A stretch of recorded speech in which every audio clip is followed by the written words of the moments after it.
Oh my God. I have no place to put a 12-foot ice sculpture. You are here because the outside world rejects you. No, that is definitely not allowed. No. I'm sticking my head under a sneeze guard. And you ain't gonna have a head. How about that? He's the wonder of wonder. How about that? Disengage the simulator? Well, you're gonna hit me? How about that? So you just press down on the 5 key for 8 seconds. You cannot come into the library Okay. using your pogo Dumbo, stick. calm down, baby. I'm sorry. Good girl. And that's off of the Mississippi system. So if you just do one Mississippi, two Mississippi. Wait, you're in public? That guy, the customer that you're serving, he sounds pretty cool. Do you think he would be willing to join in? I can ask him. We love WDUM. WDUM, the dumbest station in town. Hey, everybody, and welcome to the WDUM. My name is Buddy, and I am your host. Joined today for the intro. What's going on, Sam? Yo, buddy. We had an interesting experience not too long ago. Yeah, we've got a special one for you today. This is something different. This is definitely in the vein of a prank or a troll, but it's not our typical episode of prank calls. It was an investment. It was an investment troll. It definitely was, and we had to put a lot of time into this and a lot of phone calls. Sam, you became aware of this person. Yes. This person that we spoke to on today's episode. This is a business coach. Mm-hmm. And Sam had some interactions with her, and you thought it would be a good idea if we maybe messed around with her a little bit. Well, so yeah, what I'll say is this: I had some interactions with this business coach, and this person, the reason why I found out about her was because somebody else recommended her to me, and they highly recommended this person. They said, "Wow, this person's been all over on so many podcasts. He seems very reputable." So really, I had really strong word of mouth going into this. So I looked this person up and I booked an appointment for the next day. Within 5 to 10 minutes of meeting her, you know that feeling you get in your gut when something's just not right. And they just started to cry. It was an interesting psychological thing going on where I had both word of mouth going for me. So there was a lot of positive momentum going with this woman. But at the same time, she did this, that was weird, that was weird. And yeah, I became very conflicted about 5 or 10 minutes into it.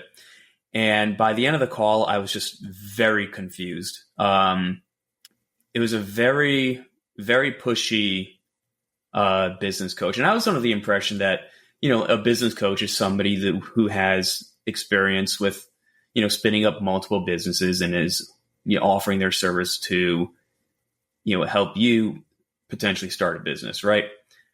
Right. And, I was trying to get into, I've been trying to spin up, a side hustle here in Blunder for quite a while. I've got lots of management experience as a former mayor. Right. And I don't want to say exactly what the business was. Right. But I came to find out that after I met with this woman, I was so confused because what I expected and what I got was so different that I decided to do a little bit of a deep dive on business coaches. And it's not what I originally thought it was at all. Yeah, you reached out to me pretty soon after your call with her ended, and you said, we have to do something about this. Yeah. You put out a call to action. And, like Sam said, this is a business coach. This is someone who, for a very hefty sum, $10,000, will coach you essentially to be a business coach. It's basically a big pyramid scheme, right? Yeah. In the most roundabout way ever. So, Yeah, I was under the impression that, like, a business coach sounds like it could be like a legitimate service, assuming that the person, had spun up a few businesses or whatever, and, you were launching a similar kind of business, then that could be super valuable. You're essentially paying for a mentor. But this pretty much was, I don't know if we should reveal like her method now or later on. I think we should let it play out in the call. Okay. A little bit. But she in the call, she didn't reveal how she plans on actually helping her clients out, like what her actual like services are. Yeah, she didn't really get to that. No, because we threw a curveball at her. Yeah, and but the way we found out what she actually does, so she's promising all these lofty things, like, okay, here's what's going to happen. Pretty much she does what's called high ticket sales, and it's a pretty common thing in the business coaching world, as we came to find out, as we, the more we research this sort of shit. And what it pretty much means is to find the handful of idiots who are willing to pay you an outrageous amount of money for little to no guarantee on the value. And when I say this woman is well spoken, but she believes her own hype, which I guess you have to if you're going to be a business coach. I get that, but you'll see at the beginning of the call, you'll see she buys into her own hype immediately. She believes something that, to me, any intelligent person should really not believe and ask a few more questions about. But the way this started off was a few weeks ago. You had to fill out a form online to set up an appointment with her.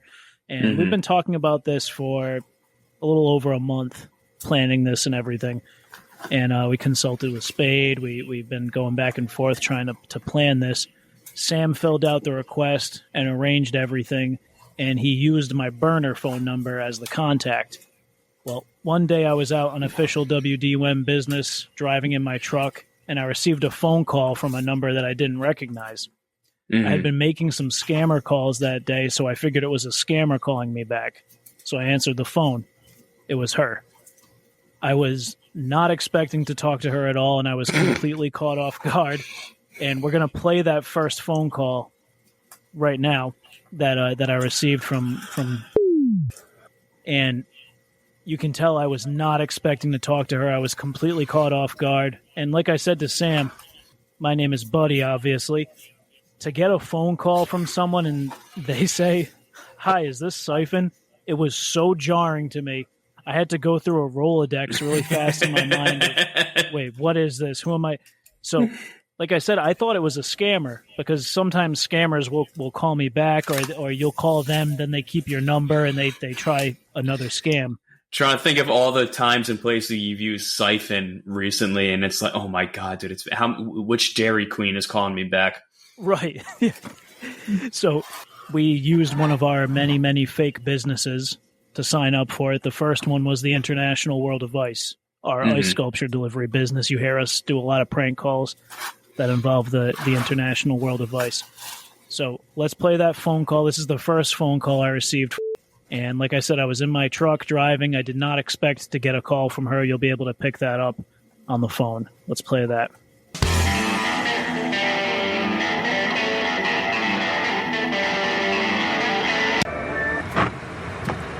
Hello? Hello, is this Siphon? Yes. Is this, hi Siphon, this is you booked a call with me now, a sales call, about my coaching now. Did you get the invite into your calendar and the reminders? I haven't gotten a chance to check my email yet, but I... Oh, okay. So you booked it for now. Do you remember booking breakthrough session? Oh yeah, that was me. That was your what? That was my business that booked a consultation. Sorry, I'm driving right now. I was just confused for a minute. I didn't recognize the phone number. No problem. So, when are you going to be, do you want to jump on this call when you land and get to your office? So I apologize. I didn't know if the email went through. No, it did. You booked it, and it came into my calendar, and then we sent a few emails. We even sent a private email this morning to your international world of ice at proton.me. That's is that your normal email address that you receive email on? Yes, it is. Okay, well, we I don't know why, but okay. So when I actually have a bit of a space after that, when can you jump on? I should be able to jump on in probably, I would say, like 45 minutes. That works. I have a little space after, so I'll see you. Could you find this in your email, do you think, or should I email you again? Yeah, you email me again if you want. Sorry? Yeah, you can email me again if you don't mind. I would have, just so it's at the top of the list, you know? Okay, I'm going to change the time on this, and I'm going to I'll say that we're going to meet in half an hour, okay? So it'll be 4:30. That's in 27 minutes. Is that going to work for you? Yeah, that'll work for me. Now, I did have a couple other... Give you more time. I had a couple other coaches that I was kind of interviewing. Uh-huh. I don't know what your style is, how you approach it. No, that's okay. Let's because this sounds really bad. So I just changed the invite to 4:30 EST. So in 27 minutes, let's jump on Zoom. I sent another invite, and I'll email you the Zoom link, okay? Okay, it sounds bad on my part?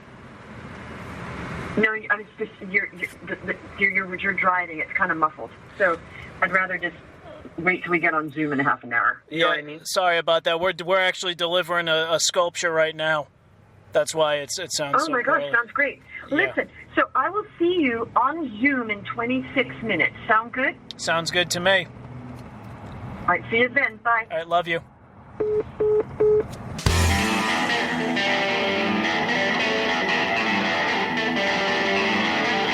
All right, so called Sam immediately afterwards to discuss the phone call with, because I was not expecting to talk to her. I wasn't prepared. We didn't have anything set up yet.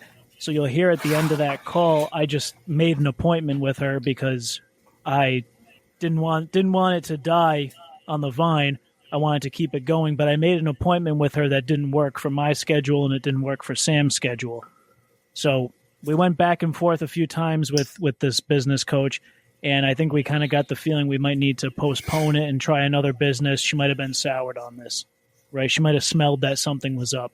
So Sam went back in and made us another appointment, and we decided to redo things as a completely different company since it was already jumbled and we thought she might be suspicious of us.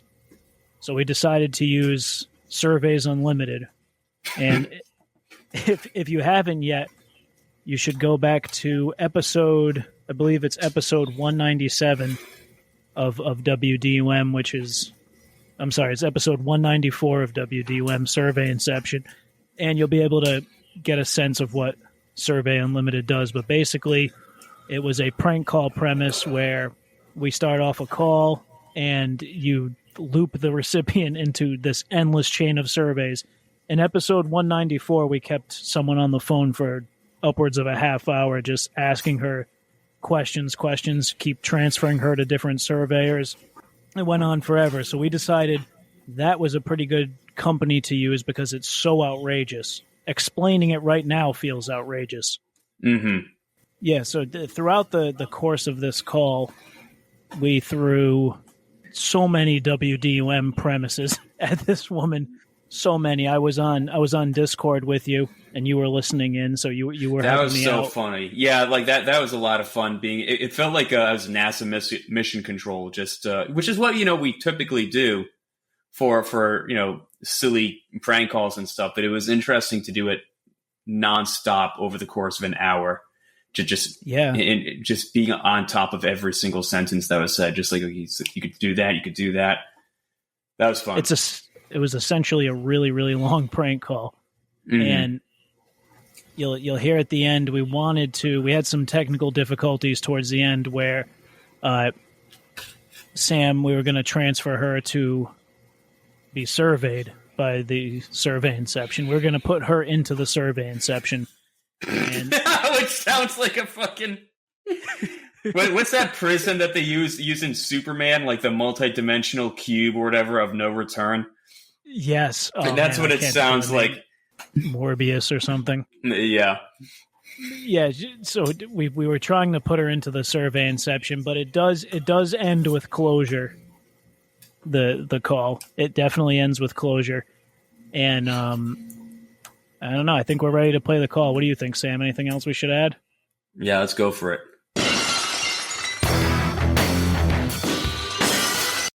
Hi. Hi, Ryan. How are you? Hey, not too bad. I'm trying to get my camera going here. No worries. Always gives me a problem.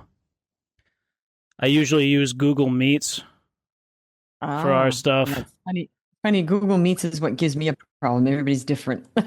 So I'm just going to pull up. I think you filled out that. It's a while ago. You kept rebooking this, I think. And yeah, I apologize. It's okay. No worries. I'm just going to go find it. Survey Sun. That was yours. Okay. Let me find that out. Now, where did we meet again? I found out about you. We haven't met yet. Yeah. You found me, like, you heard me on a podcast or something? No, it's a pretty interesting story, actually. Well, I want to hear it. You've intrigued me. Now I'm all ears. What happened? I'm sure as we talk, you'll fix your camera. Hold on. So anyway, while you're fiddling with that, tell me how you found me. So, like I was saying, as you'll find out as we talk, I'm sure, things have been kind of tough. This is a family business, and I've kind of hit rock bottom the last 6 months or so. And I would say about 2 months ago, I was drowning my sorrows, like bottom of the barrel. There's this bar. So we're based out of Waltham, Massachusetts. I don't know how familiar you are. Oh yeah, that's famous, Waltham, isn't it? Yeah, right near Boston. Yeah. So I hang out in Boston a lot. My family's from around here. I was at a bar, Sullivan's, and just by myself, drinking, depressed, looking for something to get me to the next level, looking for something to pull me out of this and help my business. It's all based around my business because this is a family business. I kind of have to keep it going. My dad's still around. He's the guy. He's the one who started this. As I was at the bar, essentially sobbing, kind of telling people, I was talking to people at the bar, kind of sharing with them my problem. I'm actually getting emotional talking about it right now. I'm sorry. Yeah, it's okay. Then what happened? So I was telling a group of people that were sitting at the bar about my problem, how I need to take my business to the next level. And I'm not kidding. All of a sudden, I felt a calm, reassuring presence. And this guy that was sitting a couple stools down from me, the person in between us got up to use the restroom, and he slid over a piece of paper, and it said your name on it. You are kidding me. No, he had heard everything. I assume. Oh my goodness. I just got goosebumps. Who was the guy? Did you get his name? He slid the paper over. He said, "Look her up." And he got up, left a $100 bill on the bar, and he walked away. What, $100 bills for you? No, for to pay for his tab. Oh, and you didn't know who that guy was? No, he was around us for the night, you know what I mean? But I wasn't really, I guess he was just listening. That is the most incredible story I've ever heard. And my name was on there, and he said, reach out to this person. Am I pronouncing it right? Yeah. Wow. That beats every single out. And when was this? This was about a month and a half ago, 2 months ago, maybe. That's when you first. Okay. And he heard it, and he didn't tell you his name. You didn't say, "What's your name, buddy?" Nothing. I didn't, honestly. I'll be completely honest with you. I was drinking. You were drinking, but he wrote it down. He wrote it down, and he slid it across the bar to me. It was like a sign. Oh my gosh! I wonder if that was a client of mine or something. I mean, I would assume. Have you worked with anybody in this area? Worked with people in a lot of areas, but a lot of people know me. So maybe he was on a webinar, or maybe I worked with him in the past. I don't know, but he knew who I was. Okay, so Wow. Okay, so can you figure out that picture or not? Hold on. Sorry, I got kind of. No, I mean that's an incredible story. Start Okay, so video. Hold on, start video. No, What? every time I click start video, it says enable Okay, camera and access. Can you enable the camera? And you must be a pretty techie guy because you run a surveys company, right? Yes, I do. And this So happens. you This can't figure- happens I with don't know. Zoom. This is my I'm at home right now. I'm not at the office. Still. This is bizarre. What- I've never get their camera on. So Hold on. strange. Can you see me now? Oh my goodness. Yes. Wow. Oh, not many women say "Oh my goodness" when they see me. So thank you. That was a long wait. Okay, well, Ryan, nice to see you. Okay, well, first of all, I was almost in tears when you told me your story. Now I have a question. You do realize working with us costs money, right? I do. Okay, good. Because I mean, I know you know that, but sometimes people book and oh, you're going to help me, but oh, I have no money. So why don't you? I think that story is incredible. Wow, I wonder who that was. God bless him. So why don't you tell me? Tell me about your business, and so what's going on? Just catch me up. So we're Surveys Unlimited, and we're a small business. My dad started in 1984. Oh wow! And we're a survey company. We're a survey consulting firm, and we specialize in a kind of unconventional line of work. My dad created it. We survey surveyors who are actively evaluating other surveyors. Wow. So it's kind of a meta level quality control. And it was originally intended to fill a unique oversight gap in the market research industry. But demand has been very inconsistent, and that has resulted in ongoing struggles. Got it. Okay, so who are your what are you making per month now with this business? I am making, for per year, I'm taking home about 40 grand. Okay. Right and now. Is your dad no longer in the picture with the business? He's retired. He's not well. Yeah. Okay, so you're taking home 40 grand. Are you married with kids? I don't have any kids. It's just me. Oh, okay. So there's no kids. All right. All righty. Now, what were you making before? I've kind of always been making this. It's a small business. My dad had his connections, and he was able to. He had a little more pull than I did. Okay, so why the crisis? It's been at 40K for a while. You have to use your phone for the. You have to use your phone for the. 40K. No, I know, but it's been how long? 40K. Coming in. How long has it been at 40K years? I took over the business from my dad. I became the sole manager of the company, the CEO, 2 years ago. Okay. All righty. What were you doing before this? I worked for my dad. I worked here. So I worked here. I was one of the surveyors. Wow. See, this is all you've ever done. Yeah. I've had other jobs when I was a kid. My dad always pushed like a strong work ethic. Okay. So, and what does your wife do? I'm not married.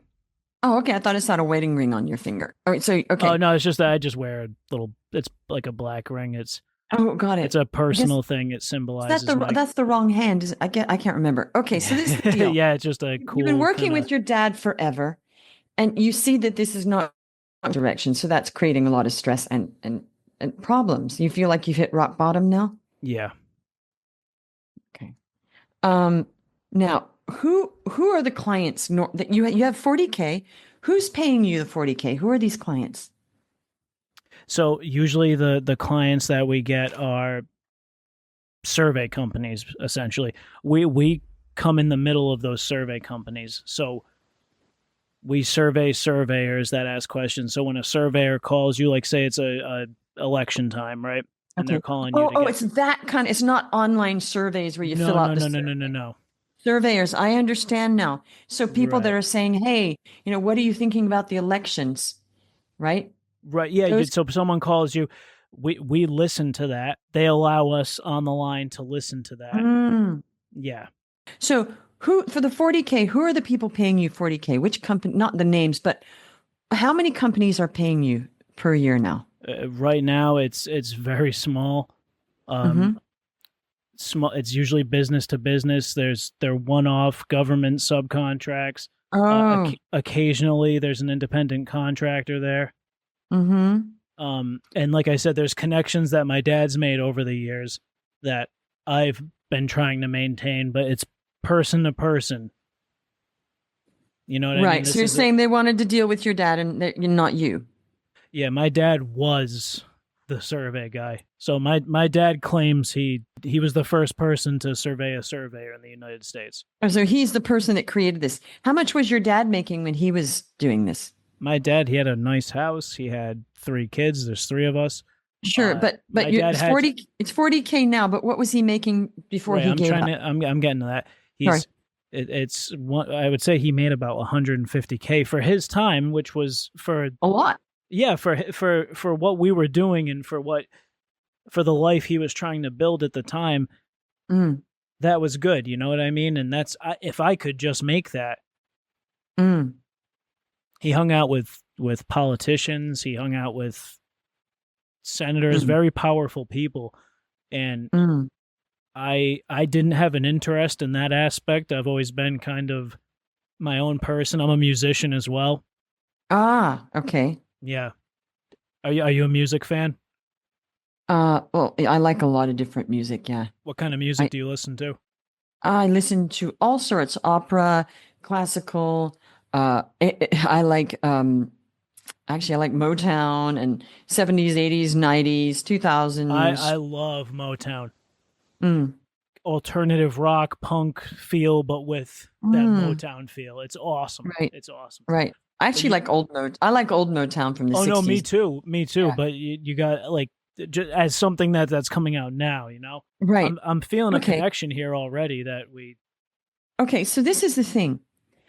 As you're talking, I'm wondering if there's something happening in the world with AI and everything that people aren't seeing the value of this. Is this what's happening? Is that they're not seeing, or is that your dad was just a really good salesperson? What do you think? To be completely honest, I think there's, and I've told my dad this, I think at one point there was, I don't think there's a lot of demand for people who survey surveyors. Right. You know what I mean? And we I do. And somehow only do we survey surveyors, we offer a service where we survey the surveyors that are surveying the surveyors. Wow. Okay. Yeah. So and that's we go a even niche steps on beyond that. So I mean, that's a niche market. So my thing is this: for this to be healthy again, right? You need to be out there marketing. Okay. Do you have like a marketing avenue that you go out and you get clients? No. My dad was handshake, person to person. He was hanging out at the bars, at restaurants. He knew everybody, and he took me along. So these people do know me by name. They know me when they see me. It's just okay. So this is the thing. Your business, it's going to go under if you don't market. You don't market. Oh yeah. So you either, and I can see why, you're having a crisis because you've never had to market it because you were working for your dad. He did it all. And he's like, hey, son, do this. But the fact is, if you don't generate new business, then eventually those clients, maybe you'll keep them for a while. But, and it's good that you're still making 40K because how many clients is the 40K? About how many? In the last year, we have the election. So this was an unusual year actually because we had the presidential election. Yeah. And then we have a few other. Have you ever used a deaf relay operator? No, I haven't. Do you know what that is? No. So a deaf relay operator is when, so say I was hard of hearing, and I wanted to call you. I would call a deaf relay operator, and I would sign to them on the computer, and they transcribe what I'm trying to say. Got it. Yeah. And we had a really, really, really good contract with them because we would survey the transcriber, and then we actually had 7 layers outside of that where we constant surveillance, and all of that Okay. was aimed to improve their end product, and that meant a lot to me. Yeah, that's great. Now, this is the deal. I don't know who that guy is, but I think it's interesting that he said, meet this woman. I help coaches and consultants and certain service providers. Now, you're a service provider, okay? Right. But it's more like online that I'm helping people. Does that make sense? Did you figure that out? So, from what I gathered, you're a business coach. That's what I gathered. I'm a business coach, yes. And that's why he thought maybe she can help you, because he was just at the bar listening and he's thinking, well, surveys, he probably thought you were talking. He probably didn't know what your business is. Did you tell him what the business was when you were drunk? Were you telling people what it was? No, but I mentioned it's a family business, and I think I was crying too much to. So he was probably just thinking, okay, let's just see if it can help. And I don't know who that was. I'd be very curious to know who that was. Yeah, by tall the way. guy. From what I remember, it was like I don't know if you ever heard of Sullivan's. It's a famous. No, yeah, I don't know who it was, but there are thousands of people know who I am because they watch my videos. Okay, so this is the deal. You don't seem to have a process to get new clients with this, right? Right. And you really don't know how to do that because it was your dad knew everybody, right? Right. That's not a marketing strategy, and you can't replicate right. So you're correct. Unless your dad said, "Hey, son, this is how you go generate stuff," but that's not what he taught you, right? So you don't know how to go, and I don't know how to go. That's not what I coach on. I coach on online business now. Okay. So I have a question. What are you going to do when this doesn't make much money? Honestly, the option is to close the business, and for me to take what little money I have and maybe go back to school, try to better myself and, become something, because I feel like I'm nothing right now, and I feel like I know I'm not nothing.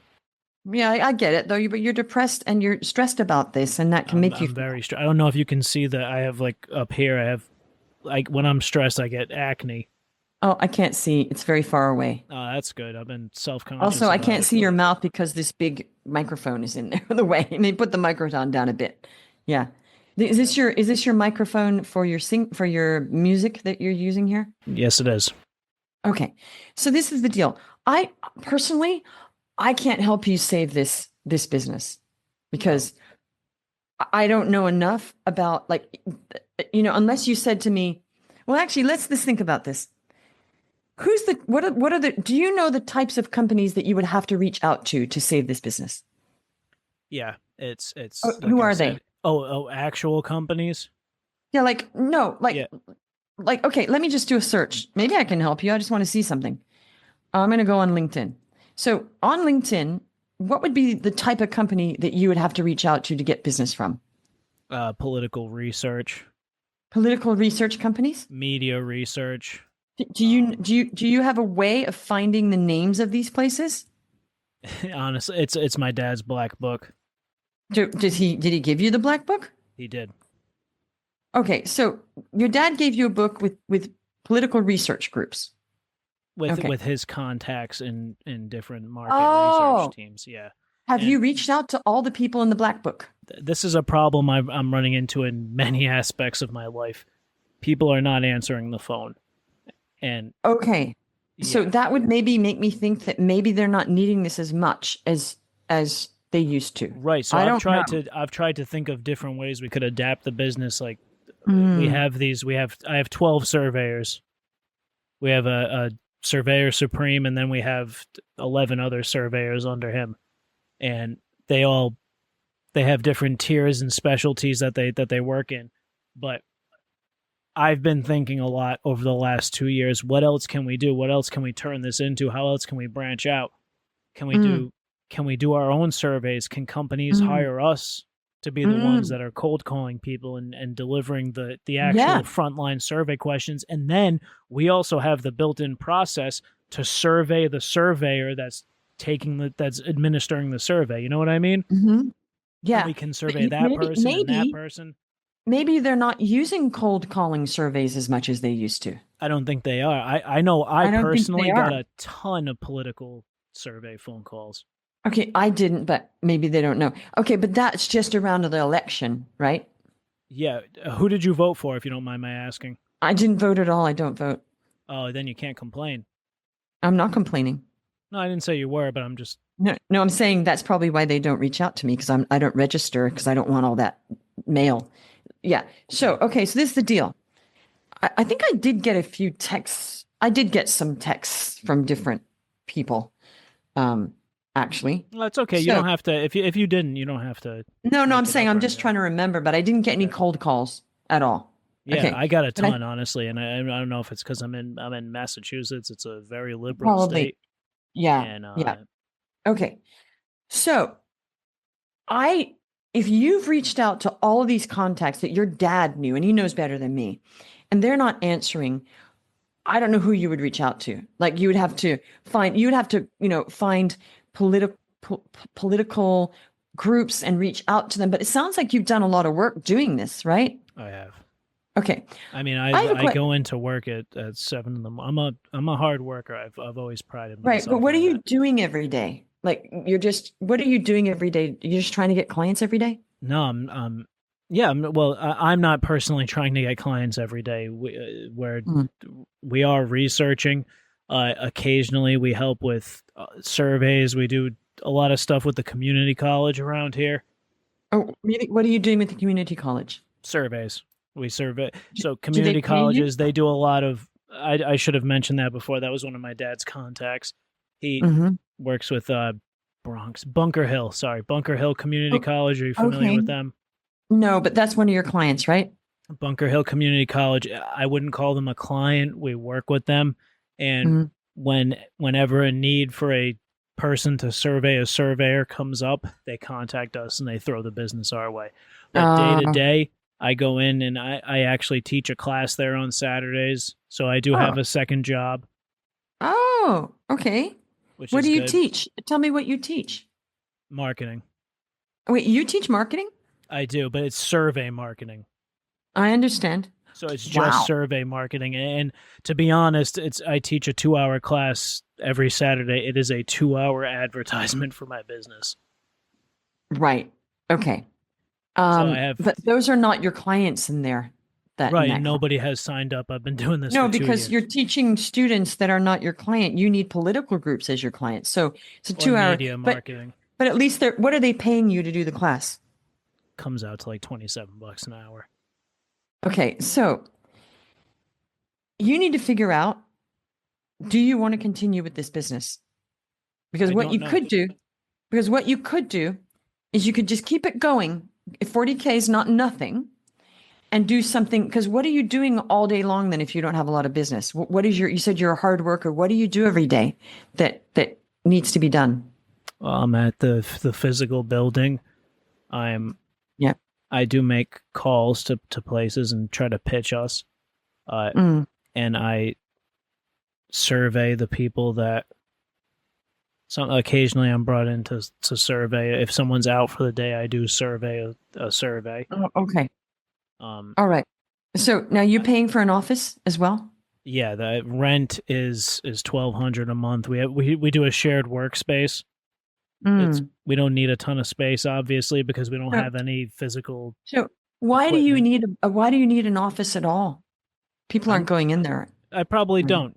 Well, why don't you save the $1,200 a month and get rid of the office and be virtual? It's the place my dad used for years, and I've just been. I think that, maybe I'm here to tell you got to maybe move on from that. No, because you're probably right. $1,200 a month just because your dad used it, that's not a good reason. It's very true. So if I were you, I would just when can you get out of that lease? The next lease we sign is in September, and we can make it to September because summer is actually a pretty busy time for us because more people are home.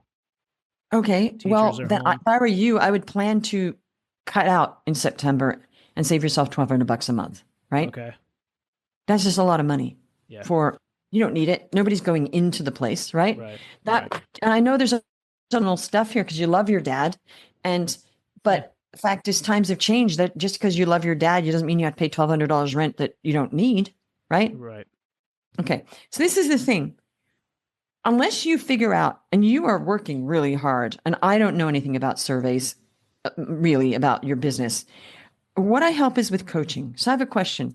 Let's say you're going to start another business on the side, coaching people on something. What would you coach them on? How to survey surveyors. Okay, we can't. Nobody wants to know that. Like, nobody's going to pay you And my dad would argue with you. No, I'm saying you're telling me. I'm just listening to what you said. You're telling me there seems to be less demand. Is there less demand, or you right? There's essentially no demand for someone for a surveyor. Our business slogan is we ask the people who ask the people who ask the people.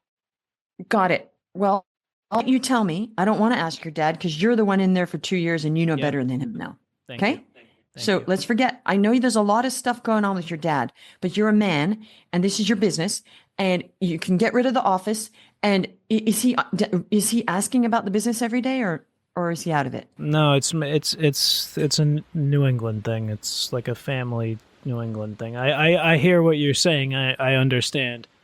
It's just the thought you got to get out of you got to get out of the clutches. It's your business now. Telling him, Dad, I closed Surveys Unlimited. I had. Well, I'm not saying to close it right now. I'm saying just start cutting back. Get rid of the office space, right? And if you can't figure out how to get now, I mean, my thing would be go online and look online. But you saying that you look online at political organizations. Political research groups. Yeah, political market research groups. So like you're clearly, you're not dumb. You're probably all over this already, right? You're right. Googling and you're calling people up, right? Right. So you're doing this. What it seems to me, maybe I'm just here as the voice of reason. You've got to stop, paying for stuff that's not. I don't usually coach people on a call, but I'm just going to tell you. I don't want to ask your dad. I want to ask you. Because you're the one doing this, right? Mm. I'm going to ask you, do you believe that there's a future and that people are going to have more demand for what you've been offering for years? There's a rose-colored glasses future where, this blows up and I am able to buy a bigger building or people can work remotely and I have this, and we go national instead of just regional. Mm-hmm. That's the starry-eyed wish upon a star. Okay, I have a question. I don't think that's going to happen. Realistically, if I had to put money on it, and I am a recreational gambler, I wouldn't put money on it. Are you a recreational gambler as well, but just not a lot? Yeah, but just a small, very minuscule. Yeah, but this is the thing. Very minuscule. You just shared with me that things are not going in the right direction for a long time here. Okay? Right. You just shared with me your feeling is that this is not a demand that's going to grow in the future. I don't know if it's not. I genuinely don't know. I have no idea. The thing is this: instability. If you spent years trying to market this and you have not figured out how to do it, all I would tell you is to do what you're doing right now, which is reach out to political. That's all your clients. Do you feel like you've? Okay, I have a question. Have you reached out to people nationally or just around your local area? No, I've tried. I've tried nationally. We usually do local campaigns for like politics, for example, or we've tried media marketing. And you've done national now, right? Yeah, I've tried with Netflix. I've tried with all the streaming services pretty much. Have you tried all the political groups all over America? Political research groups. Probably a good chunk of them, but I mean, there's so many. Okay. You haven't had really any luck, right? No. Okay. It's not luck. It doesn't seem to me from what I believe you that you're not lazy. I believe you when you tell me you're not lazy. I'm on your side. So if you're not lazy and you're doing the work, there is not a lot of demand. Are we good on that? Yeah. Oh no. Or you've been lazy and sitting around all day. Which one? No. Okay, so I'm believing you that you're not. Don't give off that impression, I hope. No, of course not. That's what I'm saying. I'm saying I believe you. Therefore, I am working out. There doesn't seem to be a lot of demand here. Well, you tell me. You're obviously a successful person. I'm a successful person, and what you're doing. Any need for a meta surveyor? I don't. For Not- someone to we're- survey you, and not only survey you, but to survey the person that's surveying you. No, for me, I'm a business coach. I'm an online business coach. I'm not a political group. Now, so, see, I start salivating when I hear that because I think there's so much potential there for a meta surveyor.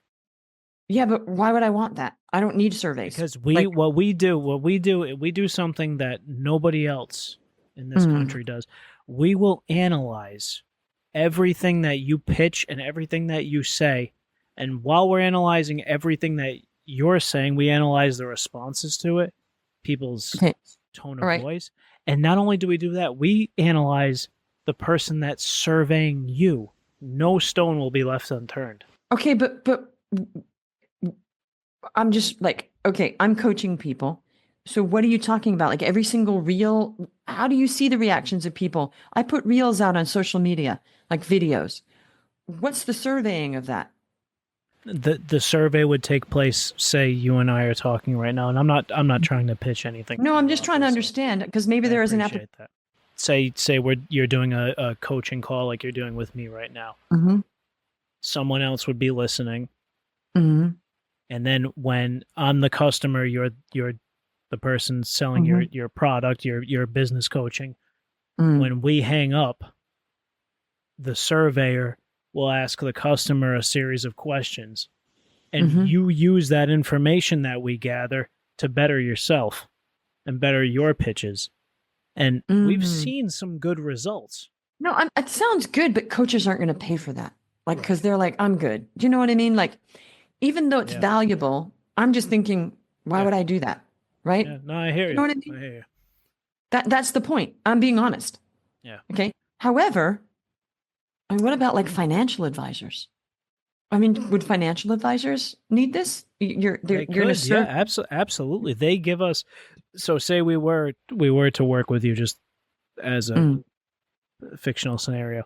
You would tell us exactly what you're hoping to glean from our information, and we will target that information.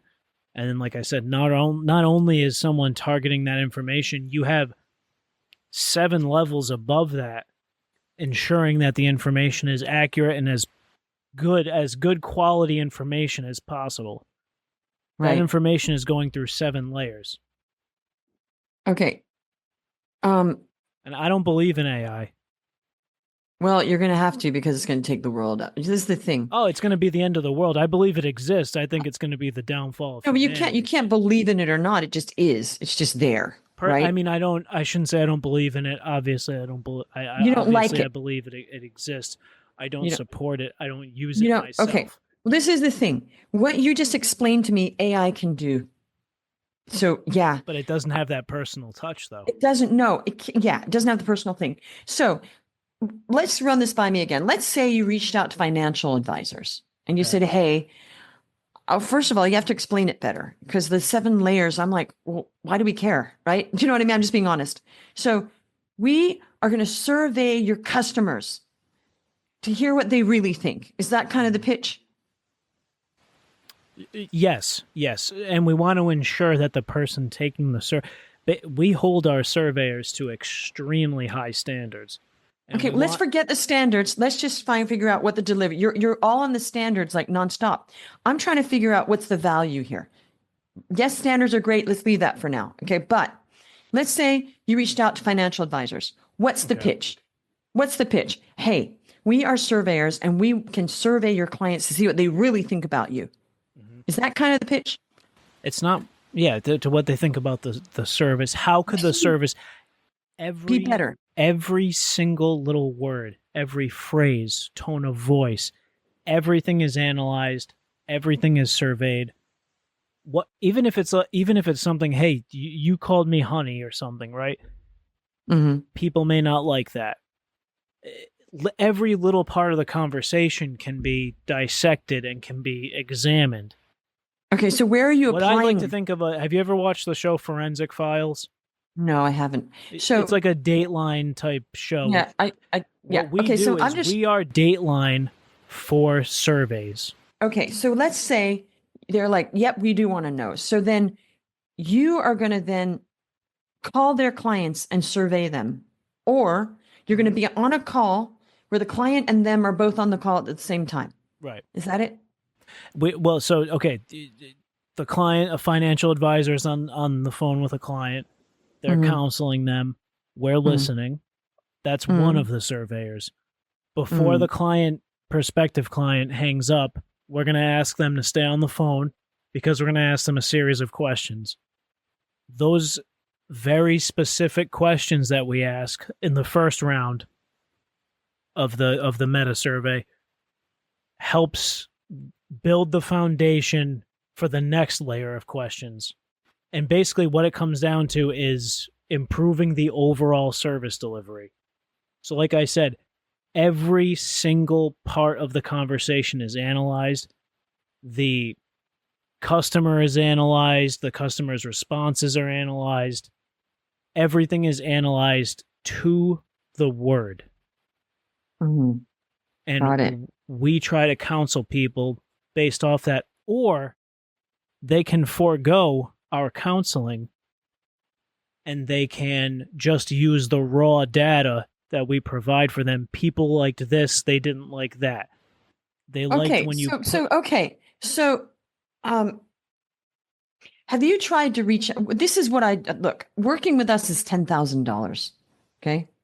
So if you're like on skid, if you don't have credit, and then we couldn't work together anyway. Do you have some way of investing in your business or not? Like I said, I am a recreational gambler. I do have about 30 grand that I can play around with. Personally, I don't let my father doesn't know that.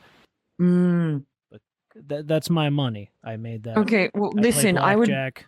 I don't know if I were you, I'd stop the blackjack and get a coach. You know what I'm saying? Like, I mean, can I do both? Well, I don't have a problem. I've made money on it. No, you I get it. You're not like addicted. I get you. I just play recreationally. I'm glad you have 30K. Your dad doesn't, because your dad doesn't have to know everything about you. Like, you know what I'm saying? No. You know what? With love, I want to tell you something. I think it's amazing that you love your dad so much. Thank okay. you. I loved my dad. My dad's passed away. I adored him. So I always love when people speak well of their parents. I think that's a great thing. However, you're your own person. And, I'm sure your dad wants you to be your own person in his own way. Ah, there it is. He's holding on to you.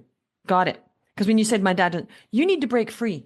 That's all. Maybe that guy gave my number because I am a beast. And one thing I help people to do is gain their freedom. And you're kind of in the shackles of your dad.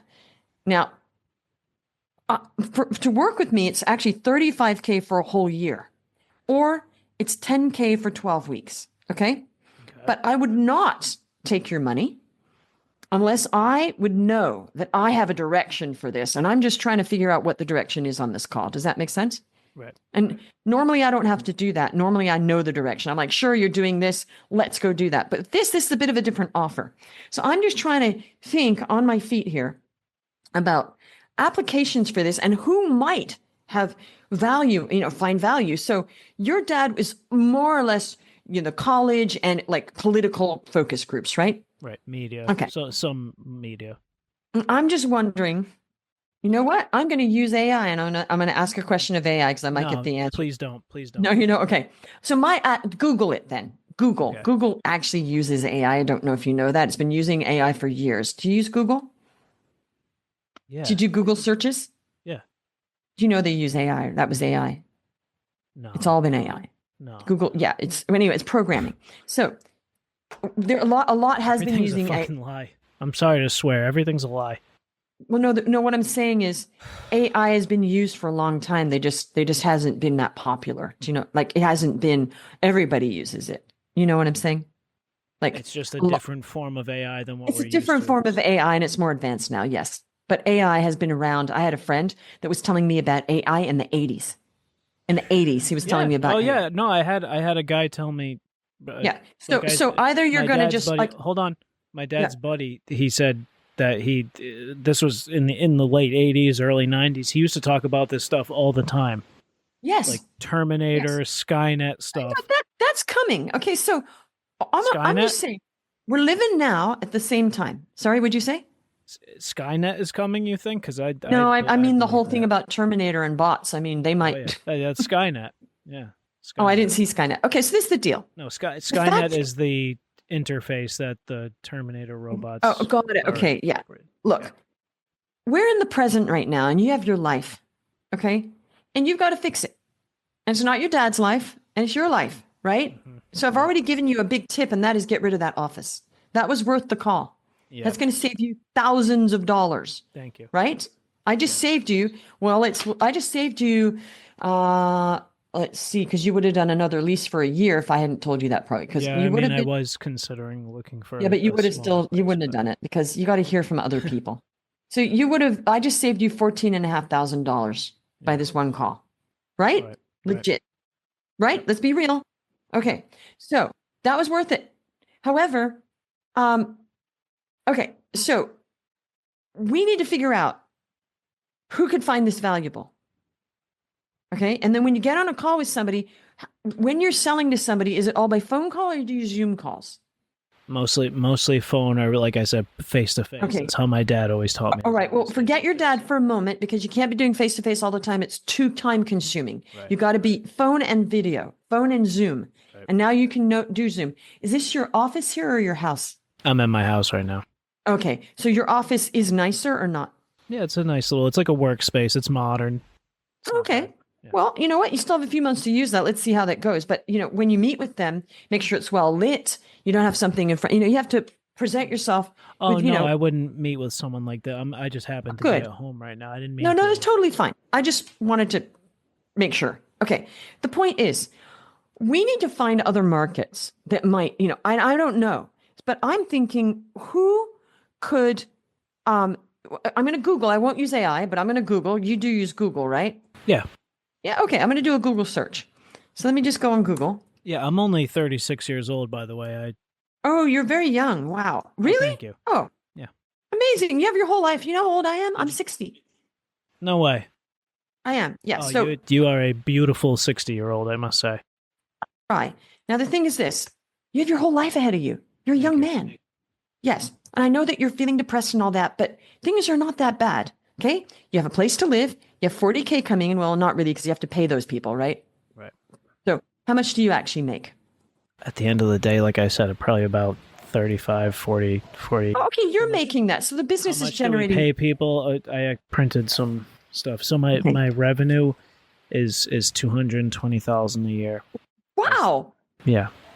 And you're bringing home 25% about, yeah? Yeah, we do 8 project-based clients. So that's specific. That's specific. That's 8 in a good year. This is kind of a snapshot of a good year. I'll be honest. Well, I mean, it's not as bad as I thought. Like, which kind of businesses need surveys? I'm just trying something. And we do 2 workshops a year usually. Okay, so do you know what is all this? The 2 workshops typically bring in about $10,000, but I'm also paying for the location. Oh, okay. Oh, wait a minute. Whatever. Wow, we could do that online, and you save all that money. Right, and I know I know what you're gonna say. You're gonna say, "Don't listen to your dad." But my dad always told me, he said, "Get people together, good food, people all in the same room." There's a loyalty that. No, I love it. You can also do that. You can do that also. Right. Makes sense? Right. Yeah. Right. And I get it. You got to get out of the shadow of your dad. So, there's other places. I'm just looking at surveys. Do you know Sentiment? Buy survey responses today. Audience panel targeting. Start your survey. Okay. I don't know. Do you know who your competitors are? I'm ashamed to say I don't. See, I'm starting to see the problems here. Okay. So. Also, your accounting is just on a piece of paper. You don't have it on a spreadsheet somewhere? No. This is just something I figured we would need this, so I just printed it out. Oh, good. Oh, thank you. You printed it out. Okay, well, this was just for me. I printed it out at the office. And all right. Yeah. Well, thanks for that. So let me this is not my normal sales call here. I'm just trying to figure stuff out for you here. Yeah. We saved you $14,000 already, so that's good.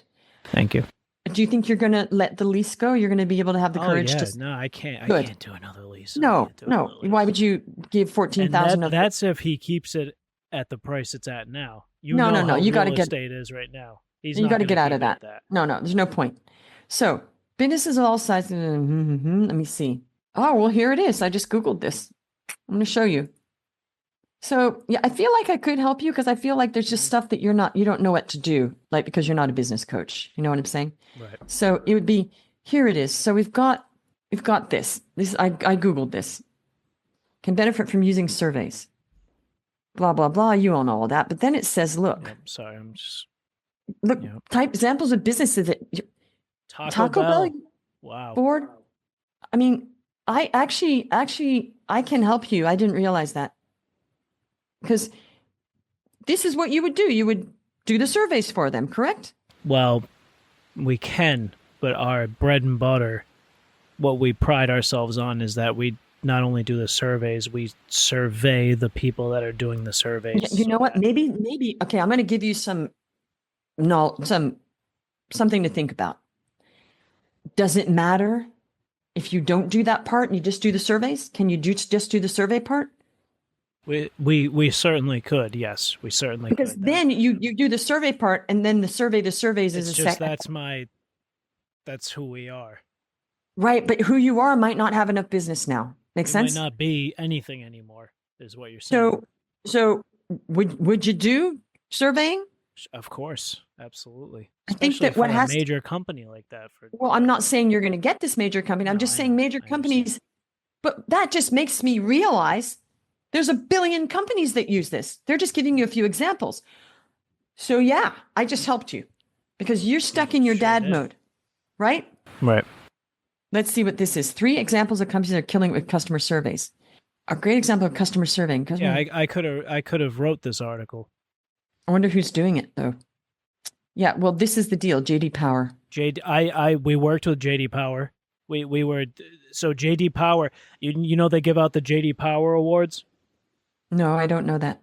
It's not my niche. It's probably something you've 100% seen it throughout your lifetime. Car dealerships, for instance. Oh yeah. Car dealerships will get JD Power awards. I had a connection through my father, of course, to the guy that handed out and decided who would get the JD Power Okay, awards. do you still have that connection? If I cultivated it, yeah. I can, as a business coach, I could get possibly, and this is just I could get you a JD Power award. A business coach. Oh, you can get me an award. I get it. Oh, Absolutely. I get it. No, I could get, but not just an award, a JD Power award. That means. And what do I do? What do I do with that? It's just good for like your reputation. It means that you meet a certain standard of quality and excellence. That. Okay, I have a question. You have this guy. When was the last time you spoke with the JD Power guy? Not since my dad had the business a few years back. So, but I mean, he's like a family New England, friend. Okay, Massachusetts. So you know this guy at JD. I'm intrigued now. It's Bill Power. Okay, so you know Bill JD Power. Power's great-great-grandson. Okay, and Bill Power, you could say, "Hey, Bill, I know this great business coach. Could you give her one of those awards?" And he'd say, "Sure." Don't they have to do some sort of investigation or something? They do, but it would be an investigation tilted, if you get what I'm saying. Oh, no, you could fix it. Okay, right. I have a question. That's because you're friends with him, right? Right. But JD had no interest in giving out more of these, right? Like, well, the more of those that they give out, the more there. It's probably something, now that I'm seeing it on this list that you pulled up, it's something I probably should have cultivated a little more. And I feel like a perfect ass for not looking into that a little more. This is the deal. Maybe you need a coach. Maybe you should hire me because already I gave you like so much value, right? Absolutely. So maybe I think that already I'm seeing in just a sales call with me just digging in and asking questions, there's a lot of money on the table that you're because you're just stressed. You know, and you're also, you got dad mode here, you know, like not wanting to let go. So maybe you just need a coach to say, hey, let's think differently, right? I need a kick in the ass, to be honest. You do need a kick in the ass, and I'm good at that. No offense, but yeah. I am. No. Okay, so this is the deal. I think you need more than 12 weeks of coaching. Would you agree? Yeah, probably. Okay, so to work with me is $35,000. However, guess what? I have an agreement in my contract that you have to make 35K because of me. So you can't lose.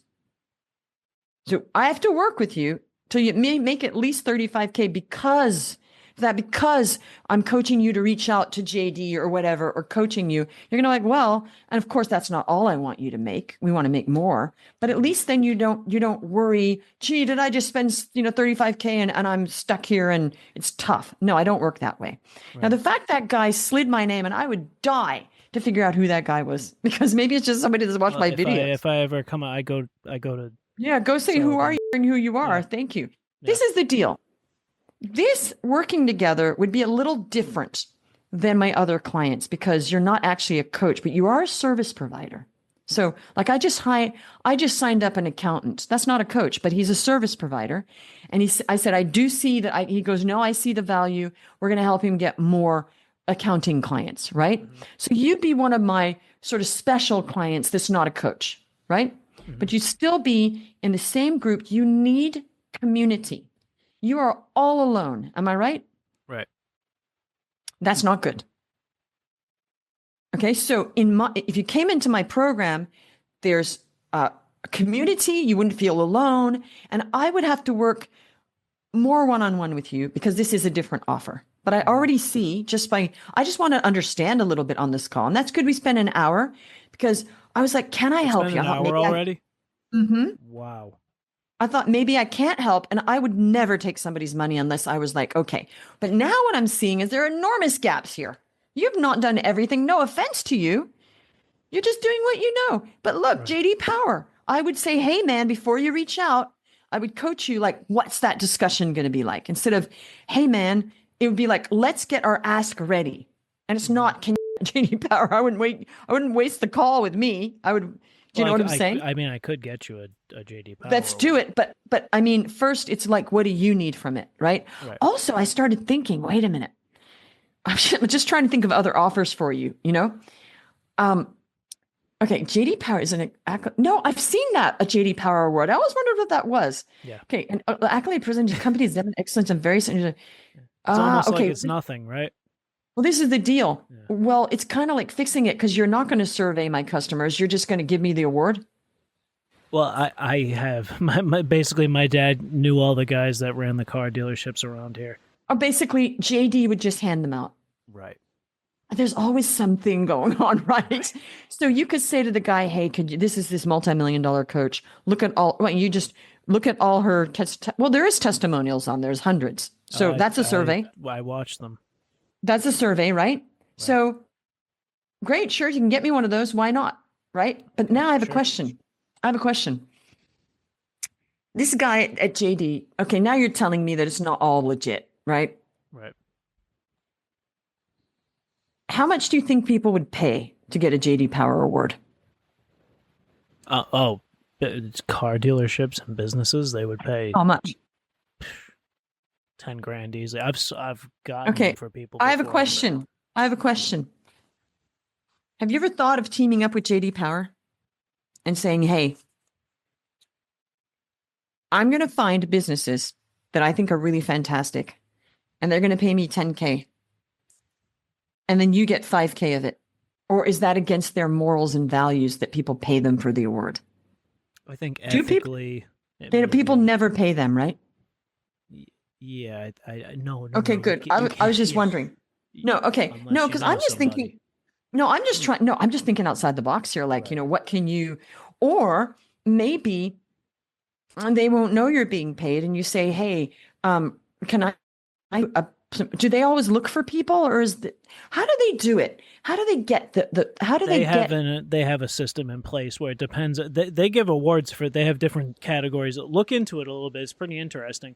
I just looked at it here. Yeah. Yeah, they do obviously car dealerships. They do cars, automobiles, trucks, I believe Best Buy, TVs, electronics, those type of stuff. Those things can all win JD Power awards. It's basically a quality award. Look at this. While ranking decisions are independent, award winners may pay to license the use of JD Power awards in advertising. Yes. And Oh, if you have to pay if you them have to an say I'm a JD in- Power Award person.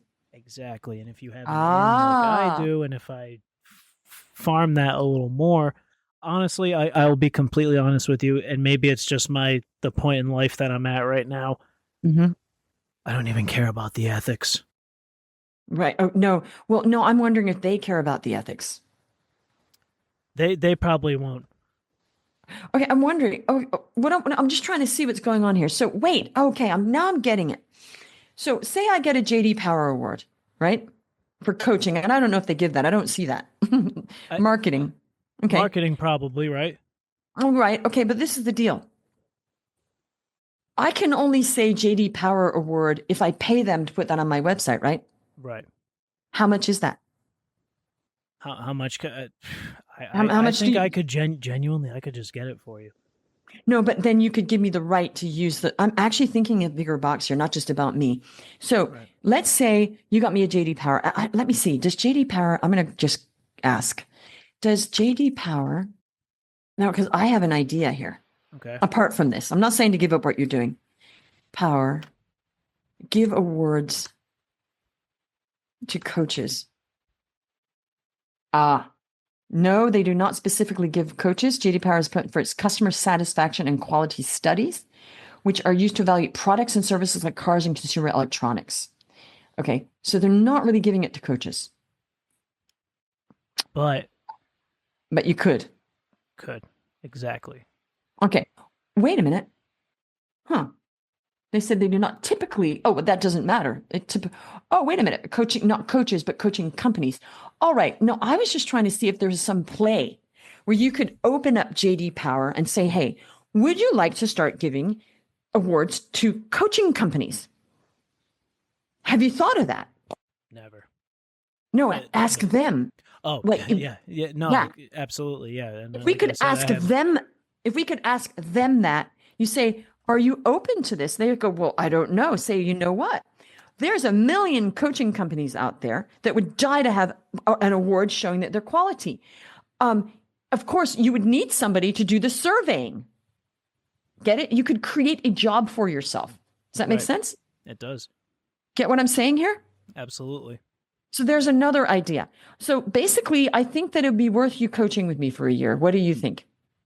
So far, it sounds very, very promising. I mean, I'm looking at my phone this right is now. Just, I have Billy Power on my phone. Okay, I could cool. text him right now. Don't do it now. No. I'm just showing you that. Yeah, and Billy's very receptive to getting on call. He knows you, right? Oh yeah. Because there's something that we could bring to JD Power and say, hey, JD, are you open? Or what is their actual company? What do they do actually? JD Power? Yeah, are they a rating company? They just give out awards, as far as I know, for quality. Wait, really? Okay, what does JD Power do? Because you could help them open up another niche that has millions of people in it called coaches. Mm-hmm. A data and analytics. Wait a minute. It's a data and analytics that focuses on gathering but they do the gathering. So why did you work for them? Because you were surveying their surveyors, yeah? They didn't start doing the survey gathering until he met with my dad. My dad turned him on to all that. What were they doing before? My dad? No, JD Power. Oh, JD Power, they were still giving out awards, but they didn't have a system in place to evaluate. Yeah, mainly automotive. I've seen that. It's always car dealerships. Oh, wait, they have financial services as well. Oh, wow. Okay, I came up with that on my own. Remember I said financial services? Good job. I was right. So, okay, I'm on it. No, that was just intuitive. It's right there. Look at this. So this is what I'm seeing. With all due respect, you have big gaps in your research, like huge, because you're just going around it. You need a coach. Because in 1 hour, I've uncovered so much stuff here. Look at this. Financial services. Mm-hmm. There you go. Why can't you do what JD Power does and be their competitor for the financial services industry? So yes, there is a need for surveys. You just did not know that. Just because you don't know how to do it. There you go. Consulting. I'm speechless. Okay. I'm speechless. Okay, I can say with confidence, heck yeah, I can help you. Heck yeah. All That's right, let's do this. Okay, so this is just, I'm going to explain what the 35K year is and what you get, okay? I don't have to It's a pay that whole all year. at once, right? Sorry, no, you don't. No, I can break it down. But we do need 10K up front, okay? Can you do 10K up front? Yeah. Good. And I'll break it down to make it easier. Actually, you're going to save, it's all going to be good because if we break it down, I'll give you 12 payments instead of 6. So it'll be 10K and then it's 2272 every month. You're going to be saving 1,200 of that. So it's going to be just like $1,000 extra per month once you get rid of your rent. Make sense? Mm-hmm. So this is all going to be fine. All right. All right. This is what it is. It is a group one-on-one hybrid. Okay. So there's a group, which is a good thing for you. You need people around you for goodness sake. Okay. And they're all high achievers. They're great people. We have a Facebook group, not 100 people. There's like 40 clients max in there. And what we do is I'm going to work with you to come up with, take these notes of what I just did today. Okay. What I went through, JD Power, all my ideas. Please write down the notes of what we went through today so we don't forget. Okay. We already have some ideas. Now there's a Facebook group. You're on Facebook, right? No. Would you get on Facebook just to be on a group? Yeah, I could. Yeah. You don't have to do anything just to be able to be in the group. Okay. Because what's important right now for you is you need community, Ryan. You need community. You need other people around you. That's not what you're paying for. It's just a perk. Okay. Mm-hmm. That's the perk. People love other people. And it's going to really help you because it's not a support group. It's just because it's high level. Now, what you're getting is we have several coaches. We have a mindset coach.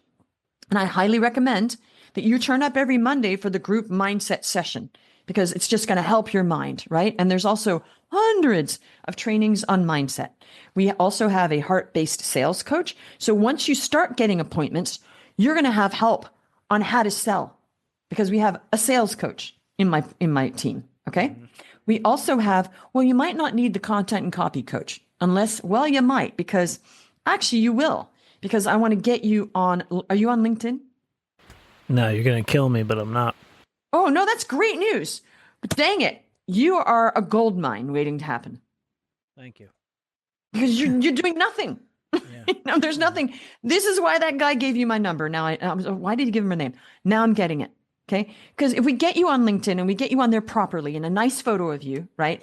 And what you do and then you can then do searches on LinkedIn you can do searches and find the searching is amazing there. It's targeted. Okay. We'll get you on Sales Navigator and I'll show you how to do searches. Then you can just sit there and you're going to get all these companies and the people in them and you just merely reach out to them from the comfort of your home. So we are going to do things the modern way. Okay. You got the dad way. Do some of that if you wish. If you like being out there and, wasting your time, go for it. But actually what works is getting online. That's when I made millions of dollars when I got on. I was like your dad because I'm old, but got online. I thought I got to do this. That's when I made a lot of money by staying at home. I hardly ever go out and I'm happy with that. I go out to go to my tennis clinic and to church and to things like that, but I'm not at events all the time. I don't like that. Like dressing up, putting makeup on and driving somewhere to talk to people. I'm not a event person either. Are you married? No. Do you have a partner? Yeah, my story is that I was broke and I was crying almost when you told me your story because I was where you were too. And I was like, what am I doing? And 5.5 years ago, I got online and I changed my life and I figured out how to get clients online. Okay. Now, some of this, sure, we'll use your connections and I want to go through all your connections and make sure we use every single one of them. But I'm going to strategize that call before you start reaching out to people. We're going to say, who's this person? What can we offer them? What can we get out of them? But in the meantime, we're going to get you on LinkedIn and you're going to start reaching out to financial institutions. Make sense? Yes. And you can say, we've been a survey company since 1994. Wow. And we've worked for people like JD Powers. Who else have you worked for? JD Powers. JD Power in the 90s. We worked for political parties. Political parties. There was the Patriot Party. And then who else? Flags Across America. Okay, but apart from the political and JD Powers, what other companies have you worked for? The bosses upstairs. Oh, wow. Okay, this is the deal. You just need to go through your dad's records and look at, get a rundown of all the really famous companies you've worked for. Okay. Wendy's, he did some work for. Wendy's? Wow. Okay. So this is the deal. Yes, I can help you. Absolutely. I didn't know you weren't on LinkedIn and you weren't doing all this stuff. Okay. So yeah, there's hope here. So this is what you get. It's a year. If you haven't made 35K in the year, we got to keep coaching you till that happens. Okay. But absolutely. You know what? I don't think that's going to happen, but doesn't matter. We got to stay in the game till you got your 35K ROI, no matter what. Okay. That's Gene, in the contract. I apologize. I don't mean to rush you, but I do have to go in a couple minutes. You got to go. Okay, cool. Do you want to hear about the rest and then go, or what do you want to do? Are you interested in doing this? I sure the heck am, and okay. I apologize. I just have an obligation. No, I understand. And we've taken a long time here because I just wanted to make sure it's not a normal call, Yeah. Okay, so this is the deal. And I appreciate all the advice so far. So go ahead. Yeah. Okay, so let's do this. It's all we need is a 10K payment. You'll have all the materials, but I have to. Yeah, no, we're gonna get you on LinkedIn. Now, do we do that through? Do you take? I do Venmo. I do. Yeah. Do you have a credit card? I do have a credit card. Yes. We just do the credit card. So why don't we do this? It's going to be 10K, and then I will send you a contract. I will also get you into the. I'm going to send you a welcome email with first things to do, but I'm going to change what we're doing because ours is doing. Immediately getting, we know what your offer is. So I'm not going to have the normal thing. We're going to just do a coaching call when I first get on. Okay. So what credit card do you want to put it on? I have a MasterCard. Okay. What's the number? It's upstairs. I'm going to have to go get it. Okay. I'll wait. You want me to go grab it? Yeah, sure. All right. Sec. Hold on. I am going to, just to test this out so you can kind of get a full feel for what we do here. I'm actually going to pass you through to one of my surveyors. Oh. And he's going to survey you. Right now? Yes. But we don't have time for... Just to see how I did. Okay? Uh-huh. So I'm going to run upstairs. I'm going to grab the card. Okay. How long is that going to take? It's going to take 90 seconds, minute. Okay, cool. He's going to... Wow. Okay, cool. Yep. I thought it was like a long thing. Nope. I will be right sure. back. Okay. Yep. All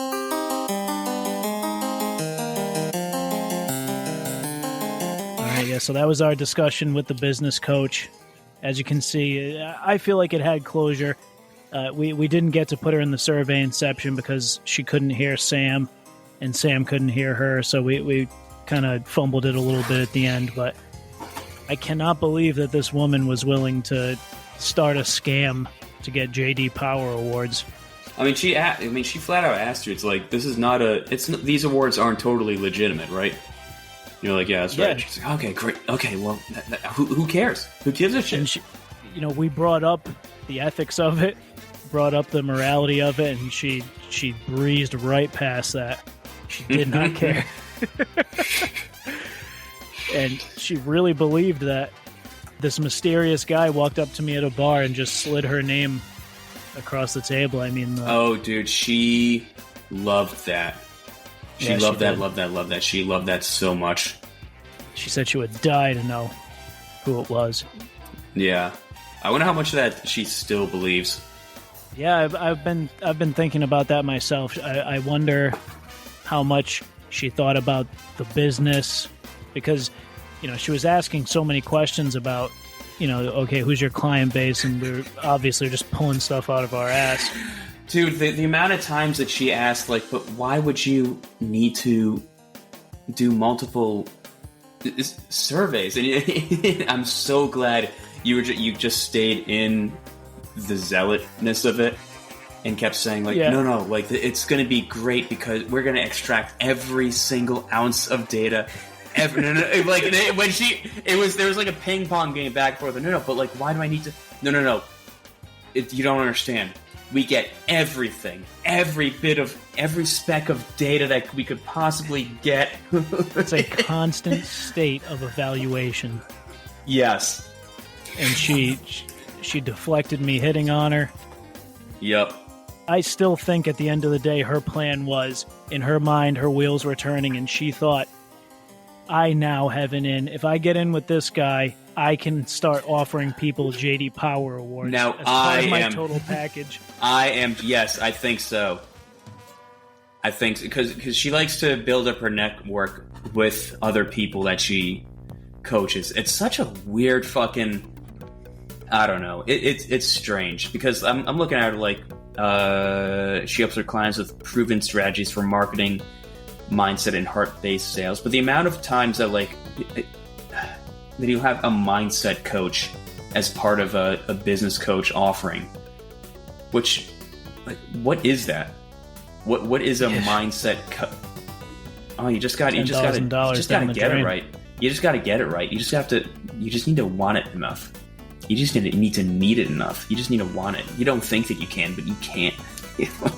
She definitely. I can only imagine someone that was actually trying to get her services because she was a very pushy person. She wants you to whip that credit card out at the end. Mm-hmm. She didn't. She wasn't as. Through earlier interactions with her, she did something where she had no problem pushing people towards taking on credit card debt, which is not a fucking good idea. No. Oh, dude, like if you don't, and you have credit cards, duh. Yeah, that's easy. Just that's why I don't like it because it's definitely just taking advantage of weak-willed or weak-minded people who do not have good financial sense. It's sort of like making fun of and I guess at some point there's gonna be a fool for every business, but there's gonna be a sucker everywhere. But at some point, it's like I don't know, shouldn't you be fucking proud of the business that you offer? And shouldn't you offer something instead of trying to find the handful of weak idiots that are going to fall for your shit? That's why I wasn't a fan of it. And you know what? Just to explain a little bit more on the researching side of things, I was curious if maybe she's legitimate. Maybe there's more to these business coaches than I was originally under the impression for. Because who knows? Maybe they actually help people out. I don't know. Maybe it just would have been a bad fit for me, or maybe I just got the wrong impression. So I reached out to the people that she has listed as referrals or testimonials. I think I reached out to maybe 6 or 7 of them, and I think 3 got back to me. Now, granted, that's not super extensive, but none of them had anything great to say about it. I actually know about 4 people that when none of them said, no, it was not good. And those people said similar things. And those people knew of other people that had said similar things. So I didn't hear one person say, oh yeah, no, this was definitely close to the investment of $10,000. And then, dude, on top of that, she had an annual package of $35,000. And that she said that during the call. Yep. Now, having said that, she did say that, and this was a new tidbit, I haven't heard this before, but she did say, oh no, we're going to work with you until you make that $35,000 back. So, now most of the time, that would give you pause, right? But for somebody who's, I know, is sketchy and is totally fine with playing with ethics of shit, who's totally fine not being the most ethical person, nah. Yeah. Dude, $35,000. You could hire a marketing company to do that. If you have $35,000, well, I mean, at one point she says, "You are a gold mine." Yes, she was excited when she heard. I think I remember she was excited when she said that. Yeah, and just a little background for the people for everybody, because everyone's going to be listening to this, nobody's going to be watching it. But when we're talking about the JD Power Awards, I said I have Bobby Power, who is JD Power's great-great-grandson, in my phone. I quickly went into my phone and grabbed Sam's contact card and changed it to Bobby Power, and I showed it to her on the screen. I said, "See, I have him in my phone." Yeah, she was all in on the JD Power Awards. She really thought she could make something of it. Like I said, she wasn't as bad as I thought she was going to be. Same. I guess nobody does, but I don't really like being sold things anyway. So it was easy to mess with her. You know. Yeah, and she wasn't as outright nasty from this initial phone call. I was surprised with that too.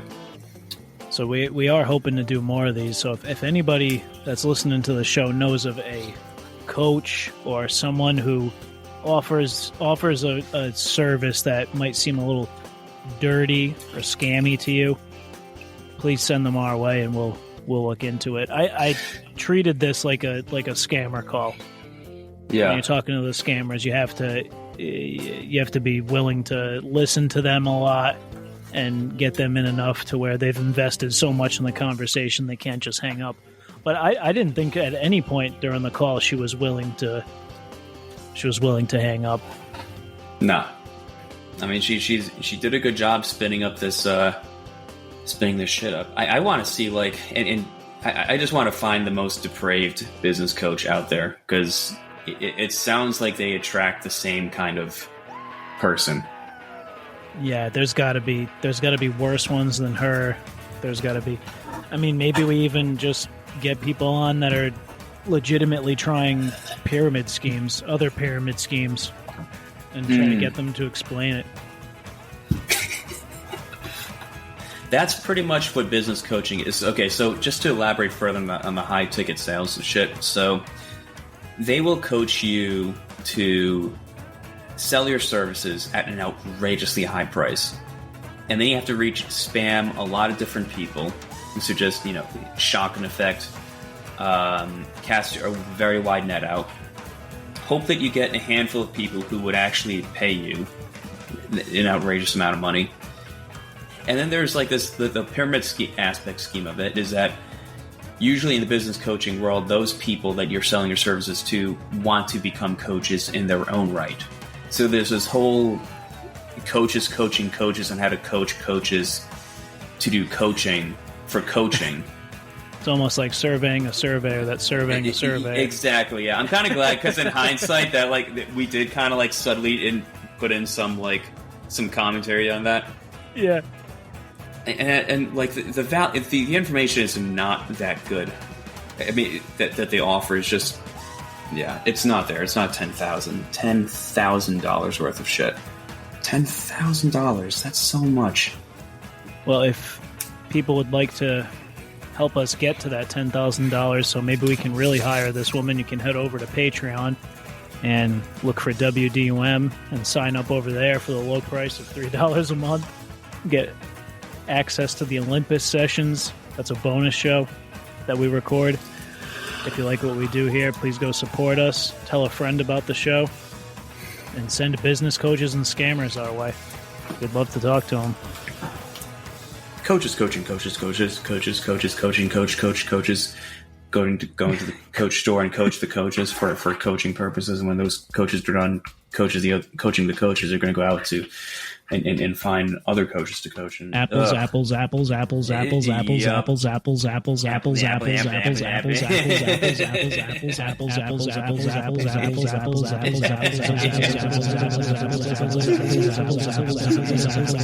gotta do that premise again. I like that. I picture the Stephen Strange multiplying effect when he. Yes. Yeah. Absolutely. Yep. Oh man, shit. Yeah, I really wish she was nastier during the call, but she wasn't that nasty. But so I am afraid that the call by itself, if you hear it, it's not that bad. It's not like you wouldn't think that this person isn't so awful. And I don't think that this woman is evil incarnate by any means, but it's from what I've heard about people who have worked with her. The services are just not worth it at all. And she, let me put it this way. On a scale of 1 to 10, buddy, how confident were you that if you were not happy with her services, you could have canceled them and you would even get a refund? Oh, not at all. Yeah. Not at all. She would have been... And I think at the end of the day, it's just really, really fun to mess with people who take themselves extremely seriously. Ooh, did she take herself seriously? We don't get a chance to do that too often because it's usually someone working at Olive Garden, you know what I mean? They're just like, oh, whatever, man, you know. Throwing marinara sauce down the toilet. But flush the toilet. Yeah, it was nice to... This felt like punching up a little bit. Yes. That's why I like this sort of shit, because if it's scammy or sketchy or whatever, then who gives a shit, you know? Especially if there's somebody that takes themselves too seriously and, you know. That was fun. It was a fun call. We're going to do some more of these for sure. Having said that, she wanted a J.D. Power Award, too. I was like, I can get you a J.D. Power Award if you want.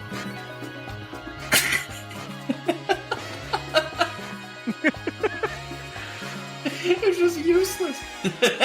Which we did a premise probably a year back at this point where we called places and tried to sell J.D. Power Awards. Like, hey, we have a J.D. Power Award. We can sell it to you.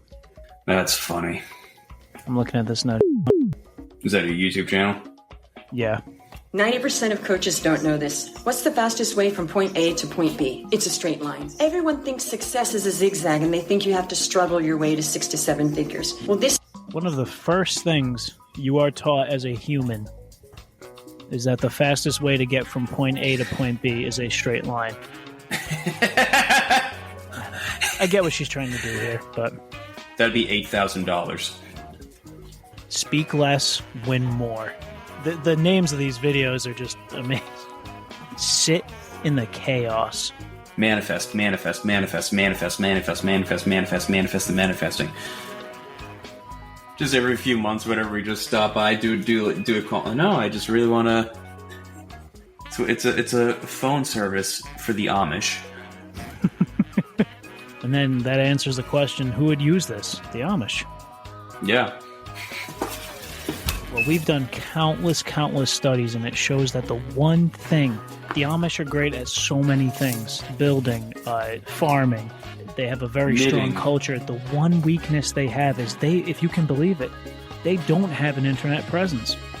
Yeah. They don't know how to TikTok at all. Dude, imagine if like the Amish just win out in the end because they're not being destroyed by social media. I was literally just thinking the same thing. I was like, they actually probably... I can only imagine in this day and age, dude, they do that thing...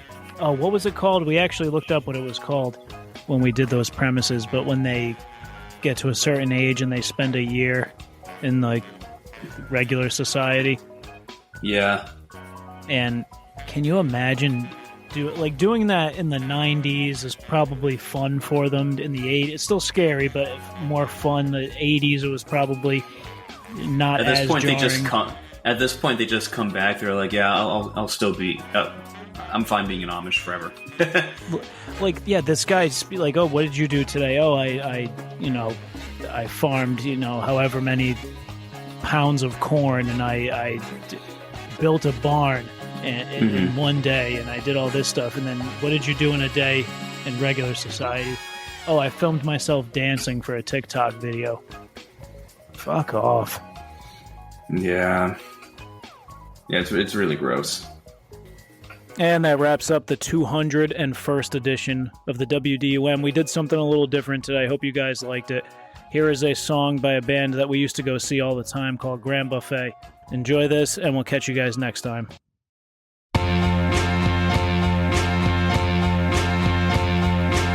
I was raised in a red brick house in a small town. When I was 12, I saw a bear get gunned down by my Uncle Michael and the Shriner buddies with the shiny rifles. I was quite maligned by my kin at the time when I was assigned in science class to find a bone fragment buried in the nature nearby. I dug the bear up and bleached its bones dry. Cried As a protest flies upon the old flesh, I thought I would win first prize, no contest. But before I could claim my A at school, I had the misfortune of sorting through garden tools. In the shed my grandfather built with carpentry skills honed at the Harvard Carvers Guild. Hard labor I was forced to do from the blue moonlight until the day became new. I reburied the bear with hands and a shovel, then my old man arrived, removing me from trouble. Traveling home, I heard the story of the secret seal of Solomon, allegory on an old cassette from a man I met at the age of 8. His face I couldn't forget. He was a member of the Scrolling Key when he was old as me. They said he rolled a stolen holly tree from the great city of Cologne to the papal throne at the Vatican in Rome, where a goblin sits on his throbbing fist full of gold that he stole from unconscious twits.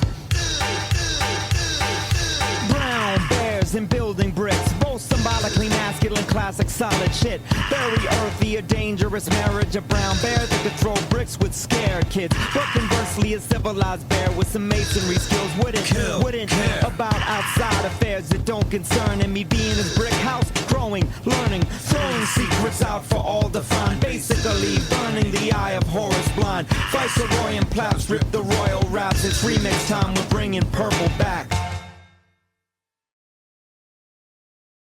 Oh, you're still there. Well, thanks for listening to the entire song. We used to go see them all the time. Great band. Too bad they're not together anymore. But I can't have you listen all the way through and not give you something at the end.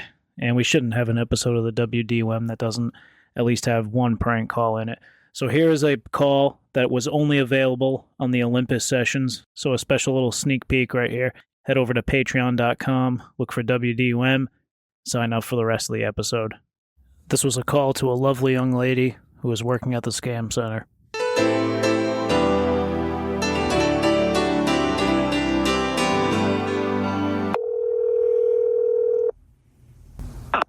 Thank you for calling support. This side Jennifer. How can I help? Hi, can I please have the fraud department? All right. I had an issue. I got a text message saying that my Apple Pay account had been used for a purchase, but I haven't bought anything in over a month with Apple. Okay, and could you help me with that amount? What was that? It was like $522, I want to say. $522. Yes, I believe so. Can you just again go to the notification that you got and just give me an exact amount so that I can check it from my end? Yeah, hold on a second. I have to look at it in my phone. How do I do that while I'm on the phone with you?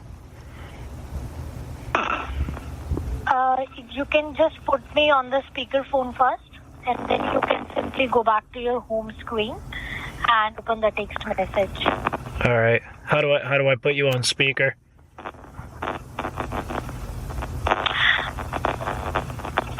There must be a speaker option there. Like my Bluetooth speaker? Like a speaker button. Hook it up to my Bluetooth speaker? Yes, you can tap on. Okay. Yes. You have your Bluetooth with you? Yeah, it's a speaker. Hold on, I'm gonna pair it to the Bluetooth speaker. Hello? Can you still hear me? Yes, sir, I can hear you. All right, you're on my Bluetooth speaker now. All right, yeah, the rest of the family's in the room. Right, There's the rest of the family's in the room. They're saying hi. Say hello from my side too. All right. What's your name, Jessica?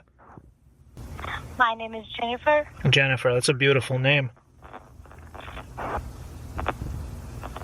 Thank you. Do you have a boyfriend? No, I don't have. Really? Are you looking? I have a family. Oh, you have a family, though? You're married? Yeah.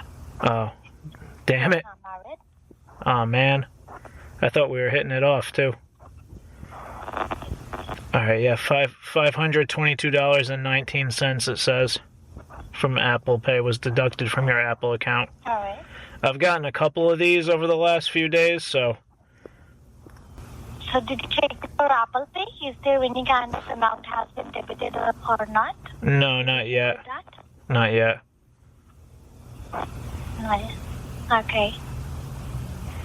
So you want to cancel this, right? Yes, please. Okay. Could you help me out with your first and last name so that I can raise a complaint ticket against that amount? Yes, my name is William, William.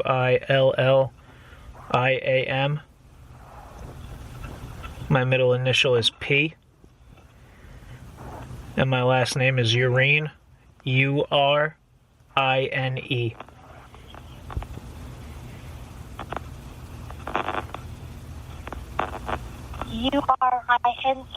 Correct.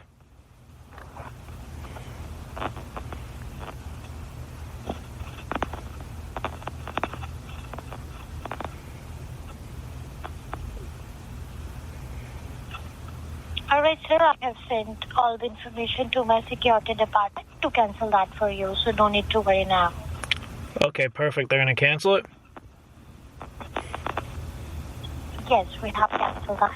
And apart from this charge, did you get any other charge? Yeah, there's a charge for $167.79. All right. And when you got this charge? Yesterday. All right. And is there any kind of transaction ID or something like that? There's a transaction ID. Provide me that. WDUM 737 118. It's WDUM 737118. Read it back again. Out of $167. It's WDUM 737118. Correct. All right. And the amount you told me for $167, it has been debited from your account or not? Yes, it has. It has been debited. Oh, I don't know if it's been actually taken out of the account yet, but it's on my. I got the text message. I don't see anything in my Apple Pay, but. Okay. What's your husband's name? Go ahead and check with any of your. Okay. Why you are asking me my personal questions? Oh, I just like to. Line. I apologize, ma'am. I just like to get to know the person that I'm talking to, and it seemed like we were hitting it off a little bit. I thought you liked me. And you have a really pretty voice. Thank you, sir. I have sent all the information to the security department to cancel that charge for you. No need to worry now, okay? Okay. Are you happy with your marriage and everything? I know when you have a family, it's stressful, you know? Sir, I told you this is the recording line, so I don't care if it's recorded. I'm glad. I'm proud of how I feel. I don't care who hears it. I think I'm falling in love with you. Don't you feel it too? We are all done, and I'm just hanging up the call now. Good day. What did you say, Jennifer? Jen? Come on, Jennifer. I know you feel it too. I'm in Come on, you know we have a connection. Right?